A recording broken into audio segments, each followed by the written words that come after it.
Praise the lord. ఈరోజు వాక్యాంశము ఇర్మియా గ్రంథం 18వ అధ్యాయం 6వ వచనం.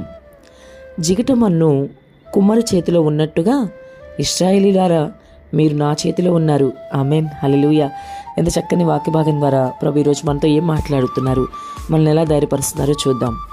ప్రభు చేతిలో సహోదరి సహోదరుడా నీవు ఉంటే ఏం జరుగుతుందో తెలుసా? నీ జీవితం సవ్యంగా సాగిపోతుంది.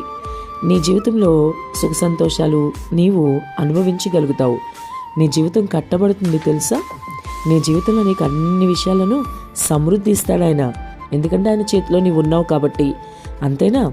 ఆశీర్వదించబడిన వ్యక్తివిగా అన్ని విషయాల్లో, అది శారీరకంగా అవ్వచ్చు, ఆత్మీయంగా అవ్వచ్చు, ఆశీర్వదించబడిన వ్యక్తివిగా నీవు అనేకులకు మాదిరిగా ఉండగలుగుతావు. ఇదంతా ఎప్పుడు జరుగుతుందో తెలుసా? నీవు ప్రభు చేతిలో ఉంటే. అందుకే ఆయన ఏమంటున్నారంటే, జిగటమన్ను కుమ్మరి చేతిలో ఉన్నట్టుగా. మన్ను కుమ్మరి చేతిలోనే ఉంటుంది కదండి. కుమ్మరి జిగటమన్ను తీసుకుని తన ఇష్టం వచ్చినట్టుగా దాన్ని మలుచుతాడు. ఒక్కొక్కసారి కుండ, ఒక్కొక్కసారి ముంత, ఒక్కొక్కసారి వేరే రూపం, ఇలా రకరకాలుగా మన్నును తీసుకుని కుమ్మరి చేస్తాడు. మంచిగా అందమైన పాత్రగా చేసి ఉపయోగపడేదానిగా. మన్ను అంటే ఎవరికి ఉపయోగపడదు కదండి, దాన్ని ఎవరు ఇష్టపడరు. కానీ మంచి పాత్రగా ఆయన మలుస్తాడు కదా కుమ్మరి. అలాగే వింటున్న సహోదరి సహోదరుడా, నీవు ఈరోజు నీ జీవితాన్ని ప్రభు చేతిలో పెడితే నిన్ను కూడా ఒక మంచి పాత్రగా, ఆయనకు ఉపయోగపడే పాత్రగా, ఓ సమాజానికి ఉపయోగపడే పాత్రగా, అనేకులకు మాదిరిగా ఉండే పాత్రగా నిన్ను ఆయన మలుచుతాడు. మరి నువ్వు ఆయన చేతిలో ఉండడానికి ఇష్టపడుతున్నావా?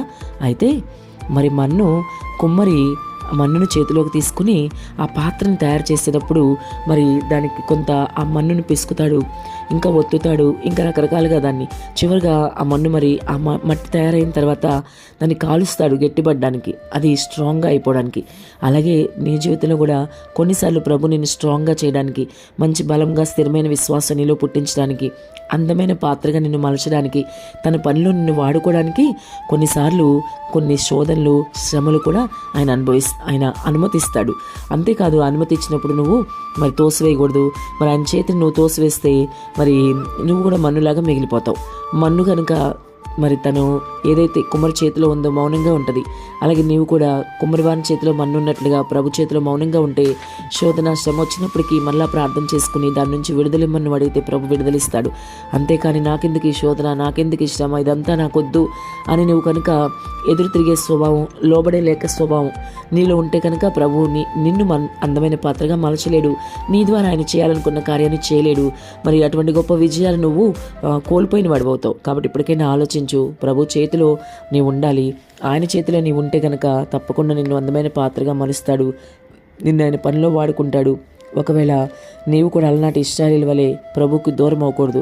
వాళ్ళు ఇలాగే ప్రభు చెప్పిన మాట వినకుండా దూరం అయ్యారు. నువ్వు దూరం అవ్వకుండా ఇప్పుడు ఆయన వద్దకు తిరిగిరా, మరలా ఆయన వైపు చూడు, ఆయన ఆశ్రయించు, ఆయన చేతిలో నీ జీవితాన్ని ఉంచు. అప్పుడు ఆయన కుమ్మరి ఎలాగైతే కొండ చేస్తాడు, అలాగే ఆయన పాడైపోయిన నీ జీవితాన్ని కట్టడానికి సిద్ధంగా ఉన్నాడు.